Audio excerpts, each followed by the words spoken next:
Eagle 6 in the track. Roger. Over 1 bombs away. One's going to climb high above 20. You're south. Eagle 6 radar contact. Eagle 6 is visual. And it goes left.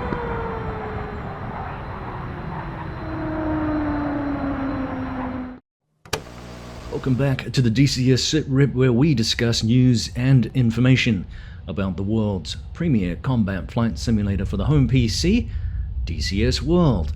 I'm your host, Prickly Hedgehog, and as we surge into the last few weeks of 2023, it looks like we're going to get one more open beta patch for DCS World, which will inject some updates to the Apache and the F-16. Wags has already published several videos on this topic already, so I won't dive deep into the topics, some of which we already looked at last week anyway, but we'll refer you to those specific videos in the comments section below.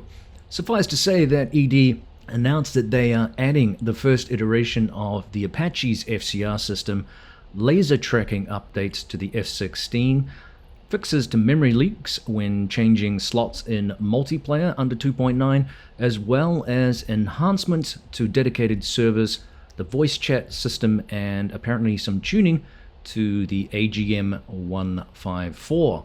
We'll have to wait for the next patch and the notes for a full list of changes.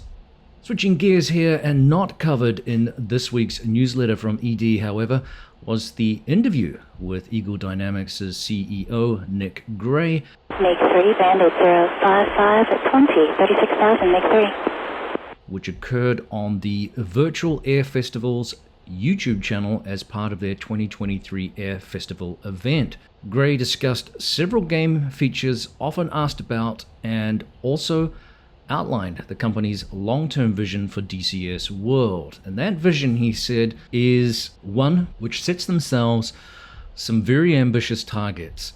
We want to not only build a more immersive world with better visuals, he stated, but also bring aviation to a level of detail and perfection that makes it difficult to compete. Our strategy is more realism and precision than just pretty pictures.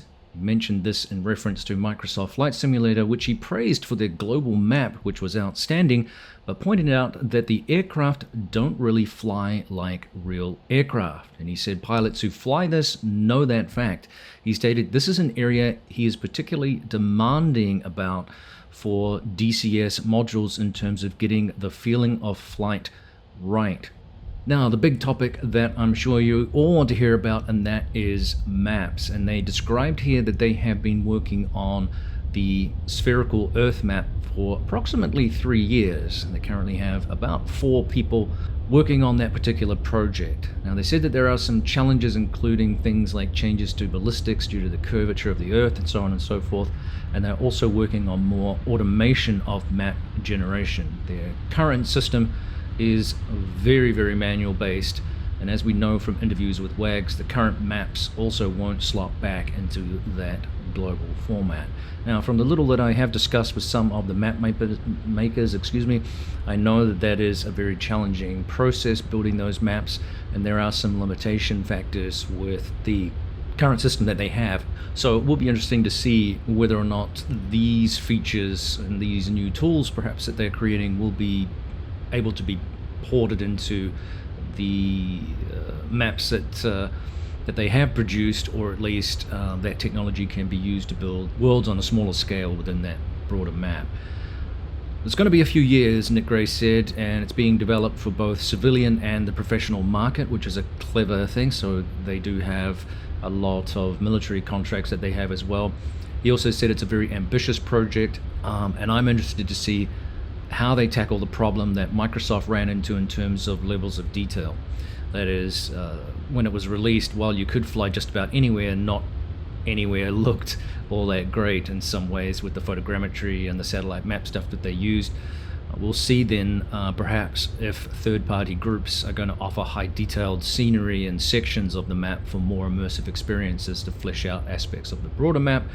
Wags has already talked about something, for example, that's not included in Microsoft Flight Simulator, the fact that the objects have to be destructible. So this is a very, very ambitious project, like I said, and it's going to be a few years, as Nick Gray also emphasized, so we'll have to wait and see how this transitions into the game in a future update, and whether or not we're going to get more news on this or any reveal videos or images, so on and so forth. Stay tuned, really, is the bottom line. Showtime, relay for MiG-3, kill nose 15, delayed 15 seconds. Secure. What has been confirmed though, and one I'm sure you're going to be very, very excited about, and that is the map we've all been waiting for, Afghanistan. So Gray confirmed that this long-running rumor, based on an earlier reveal video about a year or two ago, that the Afghanistan map is coming in 2024. And I think it was the 2022 and beyond video where the coordinates, I think it was Bagram Air Base, that were published in the reveal video, and then a C-130 or something like that popped up, and many of us assumed that was going to be the purpose of that particular reveal. Some people were saying it's the map and it wasn't the plane, and so there was a lot of speculation. I thought it was the plane. I didn't think that they were going to do a map like Afghanistan at that time, because it was still a map in play in the real world for controversial and modern combat sort of going on, which they've generally shy away from. But here we are, almost 2 years later, and they're saying that they're going to reveal this in 2024. This is going to thrill DCS fans, I think. In conjunction with that, Gray also indicated that the map is coming early next year, and as part of that, they're also doing another map in a neighboring region. That one will also be revealed in 2024, and the 2024 and beyond video. I'm assuming these are separate maps and not ones that are stitched together, as there's nothing indicating they're border regions just yet, but it'll be released in two parts, he indicated, and we'll develop the regions. So we'll have to wait and see what that constitutes. It would be really cool if it was a bordering map and it kind of stitches that area together. We'll have to wait and see what the 2024 and beyond video reveals. Baron Singleton crossing the lane south of Bullseye. 14 DME, 34,000. Take one. Now, other stuff he talked about, well, he is personally looking forward to the Hellcat and pointed out its incredible performance and also 19-to-1 kill ratio, fantastic aircraft, and he's also looking forward to the Chinook personally. It was rightly pointed out that the growth in logistical roles within the game is certainly one now able to support logistic roles, which is really, really cool. He mentioned Vulcan, which needs to be included. He said that should be deployed in 2024, but it will not. He gave the caveat, give users some sort of blistering performance improvements to the game, similar to what we've seen with multi-threading, if that's what you're expecting. He shied away from basically confirming that we're going to get a massive boost in performance. It just doesn't work that way. So we should perhaps experience similar performance improvements with what we saw with multi-threading, I suspect. And deep down, one of the challenges for ED is that the age of the code and its limitations with the current hardware interfaces are probably a limiting factor in how much performance we actually can get with the game right now. And I think short of starting from scratch with a new game engine, which is obviously massively expensive and certainly probably impractical, these are the ongoing issues that companies that manage long-lasting games with old code run into. So even Microsoft admitted that the rationale for Microsoft Flight Simulator 2024 was to overcome limitations of the original code, where they couldn't iron out some of the kinks that they had and do things that they wanted to do. So overall, though, any improvement that we have in general performance for DCS is good news generally for the general DCS community. A lot of generalities there, so because it's all very general in a way, because every system is different and users are going to get different experiences. So that's why I'm being vague there deliberately. Make sure you're going to be over the target area. All right, so the other big question here is what's happening with the Typhoon. That question came up with True Grit Simulations, which many of you will be familiar with, and you'll also be familiar with the fact that they partnered with Heatblur Simulations some 2 years ago or so to tackle what should be one of the most advanced Gen 4 fighters in DCS world. In fact, there were a lot of complaints about the possibility of this being the new Uber fighter, and is going to squash everybody in multiplayer servers where the aircraft is allowed to be flown. So yeah, you can have your cake and eat it too kind of thing with this aircraft. But we haven't really heard any word on its development, and Gray confirmed that unfortunately the project has slowed down for a number of reasons. He didn't go into the specifics of that, but he said that the head of the project, Eurofighter, has a wide variety of other commitments, including working for apparently Adams Simulation. So Gray said that they are working with him to try to accelerate the program. Of note, he added that Gero actually did fly F-4 Phantoms, which I'm sure was helpful for Heatblur in that partnership. So let's hope that the project remains on track, or gets back on track if it was off track. But like some of the other projects going on in DCS world, it's a really ambitious one, and none of us just wants to fly a pretty plane, which is exactly Nick Gray's point. The flight model, the systems, the weapons, etc., etc. We want them at a high standard. Heatblur's are already held everybody to a high standard with their existing modules, let alone the Phantom. So I think there's going to be a lot of expectation on the Typhoon being really good. So it's going to need to measure up to the teen multi-role fighters we already have, in reference to the F-14, the F-15, and the F-16, and the F-18. The benchmarks are fairly high already, so we'll have to wait and see if we get more news on this. Remember that Heatblur is working with them, but there are other projects in the pipeline too. They still have to finish off the Phantom. They're doing a lot of retro work on their existing modules, which we'll come back to as a topic shortly, and then they're going to be working on the Eurofighter and hopefully also the A6. And it's not clear at this stage if that delay has pushed the A6 further ahead on the pipeline, or whether or not it's still just part of the pipeline that originally said the Eurofighter was going to come first, then the A6.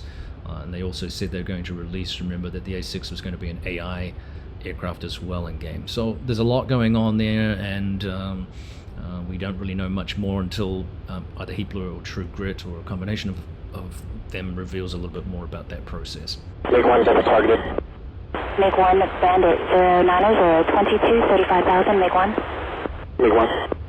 So another question that came up during the interview was whether or not ED would employ a subscription model business plan, which is an interesting question and one that comes up a lot. I see this from community members who see this as a panacea or a cure for ED's business model woes, as some community members see them. And Gray responded, no, and I'll tell you why. And he said that subscription is great for content and great for content-based businesses. If you have something that's more object-based like ours, he said, where you buy an aircraft and then you own that thing, it's mentally slightly different. It's yours, and we'll continue improving it as long as they can. And he said, we're a tech company, not an entertainment company. He said it could work if we were providing lots of content, like missions, etc. But he said, and he pointed this out too, that DCS often feels kind of empty because you have to make your own fun. You make your own story and you build your own reality within the game. And I think that's one of the concepts that can be a bit challenging for some players looking for content that provides that entertainment, and not knowing how to decode the best mechanisms for fun in DCS world, because it is a very steep learning curve, like a lot of simulation games. Like I can think of iRacing being one like that. It takes a while to find your niche and what you enjoy doing within the game, and some of that's self-directed. Certainly there are YouTubers out there that can help with unlocking, decoding the systems and other things of the aircraft. And Gray pointed out that the entertainment in the game is found through getting good at doing something, but you're not going to be fed the entertainment like you see with other games and things like that. You have to go out and make it yourself. He said it's things like the air-to-air combat and the air-to-ground portion. It's understanding systems and learning procedures and getting really good at being precise, because that's one of the crucial components of being a good pilot, a good wingman, or whatever else it is. And I've seen this with my own training for drones. The aeronautical decision-making process not only incorporates real pilots and real aircraft and manned aircraft with passengers and things like that, commercial and so on and so forth, but also even for drones, even in something as simple as that, where it's requires a degree of aeronautical decision making and precision and looking out for hazards, etc., etc. So all of these concepts, all of this training and all of these learning concepts are part of what makes DCS enjoyable, but it is not as one of my compatriots likes to say, Juice, it's not War Thunder. And that is sometimes a switch off for players. For others, of course, it is what they like about DCS, but that can be a little bit daunting initially when you get into it. So, as I said, not a lot of that perhaps will appeal to the really casual player, but it's definitely really satisfying, and again, what separates DCS from the pretenders, and harks back to what Nick Gray was saying earlier in the interview about the high levels of accuracy and detail that they build into the modules. So, getting back to the financial changes, he indicated though that they might try in the future a financing system. He said they might give people pricing options and say monthly payments rather than one-off buys of the modules. They'd also like to improve loyalty rewards, that is a better pricing base based on the length of time that someone has with the franchise, and also maybe the modules that they already own to reward loyal players as well as the time that they've had in the game. So that concept, I think, probably has some merit as a way of hooking people in, and we'll see if that comes to fruition in the future and what that looks like. So stay tuned. Now, another big portion of this, and I think this is in many ways, if we want to continue the analogy, a cure for some of the challenges that some players, particularly solo players, have with limitations with the entertainment factor in DCS world, and that is a dynamic campaign. It's an oft asked for thing, and it has been promised, and Gray revealed that the challenges of this portion of the game are that it has been on their mind for a long time, but they didn't want to do and wanted to avoid basically doing a BMS equivalent or a copy of that particular campaign. And a lot of people bring that up as a benchmark for like, well, if BMS can do it, 15 years ago, why doesn't Eagle Dynamics? And I think Gray's position is one that makes sense, because any campaign that gets produced and perhaps even rushed into the platform is going to be compared with the BMS equivalent, and if they get it wrong, there's going to be hell to pay from the community. It will be scathing criticism. So Gray went on to say that they've set themselves a pretty high bar, and they've faced therefore quite a large number of technical problems, especially in terms of machine learning and using the AI to work the campaign. And fortunately, over the last 12 to 24 months, they said that AI has really come a long way and has actually helped accelerate that process. Like the global map, they also have a team of around 4 people, very competent people, he said. So even though it's a small team, they have very skilled people working in this area. Not the same people, if you're asking, that are working on the map by the sounds of things, because that would be redundant. So they have high expectations for the campaign, like I said, and these self-set high bars, he indicated, maybe have slowed the process. They're looking to produce a really quality product though, and the success of it will be borne out in the final iteration. I think he indicated here that it's much more complex than they thought it would be, and so that is in part some of the challenges that they have faced. So it's going to be interesting again to see if they can produce this. It's going to be a wee ways out by the sounds of things. We don't have a timeline on this. Now, interestingly, one of the hosts mentioned in the interview that apparently the BMS team ran into similar problems with their campaign years prior, almost to the point apparently that they indicated that if they had to do it again, they may not have bothered. So it's not an easy thing, and so it's not an apples to apples comparison. Remember that the BMS Falcon campaign only deals primarily with the Falcon as the primary aircraft. ED has a large number of aircraft, full fidelity aircraft, that they have to include, as well as all of those AI assets. So yeah, they've got some work to do there, and we'll have to wait and see. I've always suspected too that one of the challenges for DCS World, in conjunction with the general complexity of such a campaign, was that the software may not have been able to run these grand campaigns all that well under the previous iterations of the software with the newer hardware that we have, which hasn't melded well up until the point where we've had multi-threading, and then hopefully next year Vulkan as well. So I suspect that gelling of the old software, the new hardware, all of these other technical things that they have to produce could also have been a stumbling block in producing a working campaign, one that didn't just slow to a crawl or required a lot of niche roles within the broader campaign, that was restricted to certain parameters and the number of objects that you could have and all that kind of stuff. So I'm not going to dwell on that too much because that's just speculation, but if it comes into the game, it's going to be a huge bonus for single players and other people looking for less scripted replay options, and that is good news. So it was an interesting interview, and I'll post a link to it in the comments section below if you want to watch it for yourself. There are some very productive conversations that were had, and I think overall very, very positive for Eagle Dynamics, DCS World, and the community of players that we have that are interested in flying it. Hey, showtime is dead, MiG-2. MiG-2's dead. MiG-2 and 3 are out for gas. Showtime. Now, the second interview that came up with Virtual Air Festivals was one with the Heatblur teams.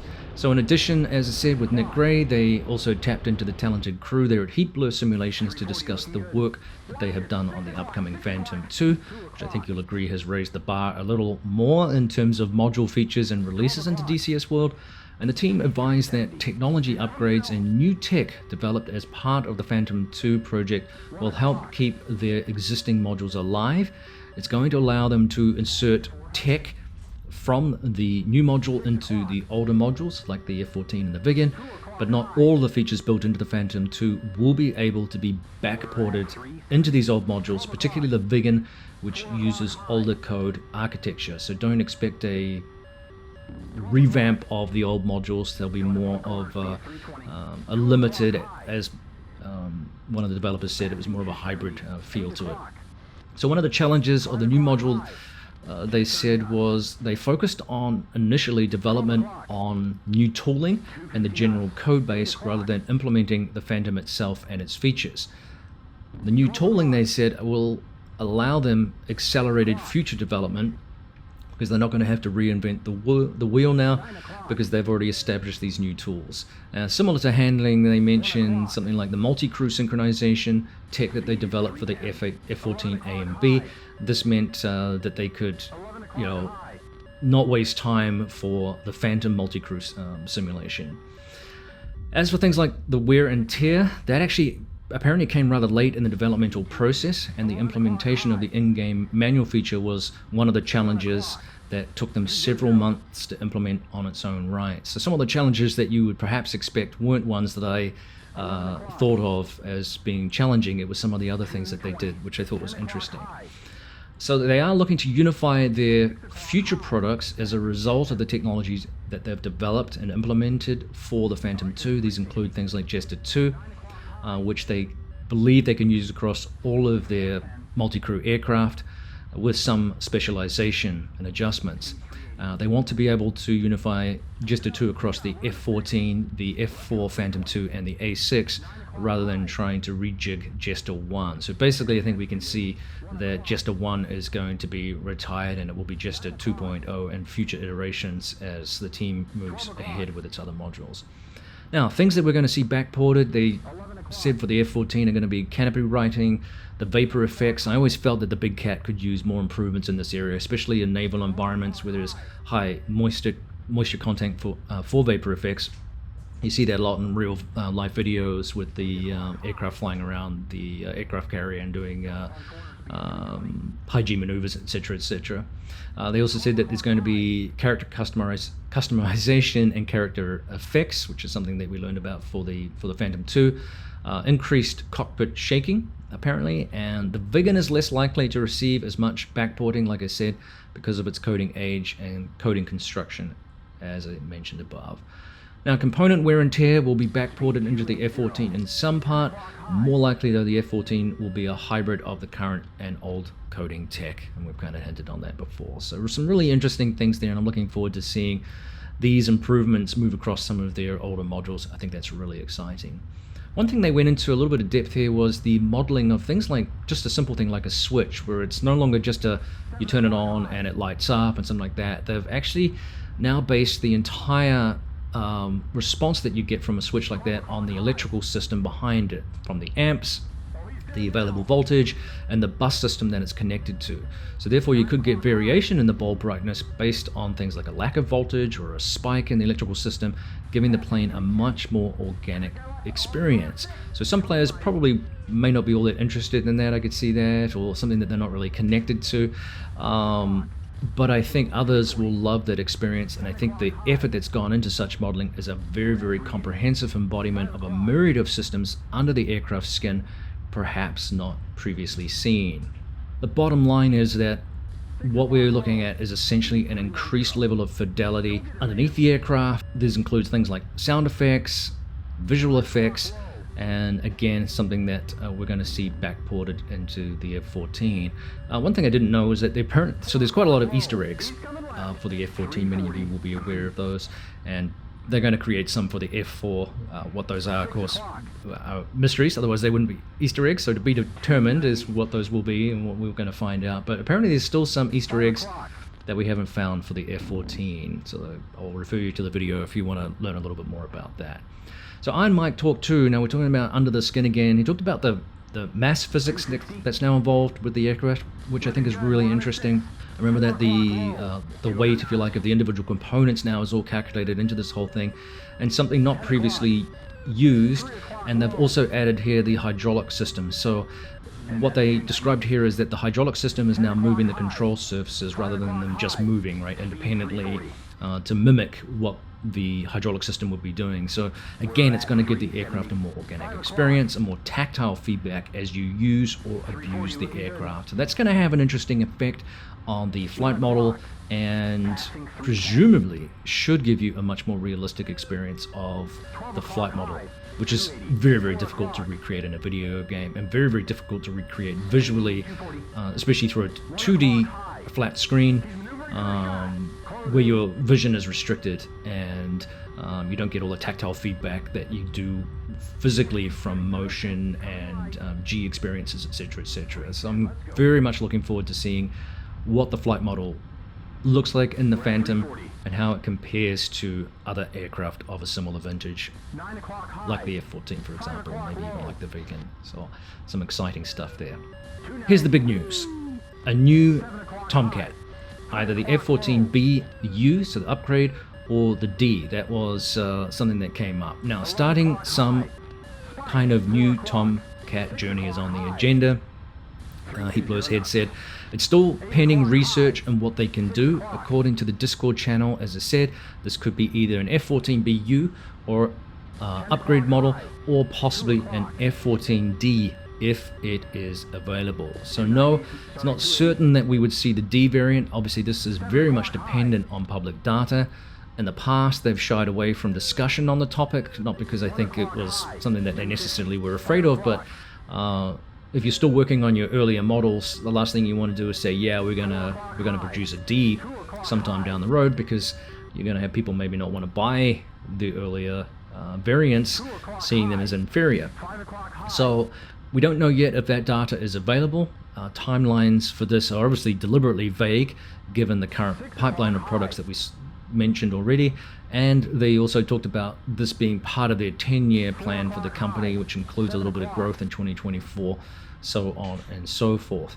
So really interesting comment there. I think certainly an upgrade or even a D, so a new model. It was asked whether or not this would be like a Black Shark 3 or the A-10C2 tank killer. They said no, it's going to be a separate kind of aircraft, so it's not just going to be a revamped version of an existing module. So that is really interesting, and I think, as we've seen, I think this is because they want to use the new coding systems that they have to produce this aircraft, which would bring a much higher level of fidelity than we currently have. That is an ambitious plan, one I'm very much looking forward to seeing if they can do it.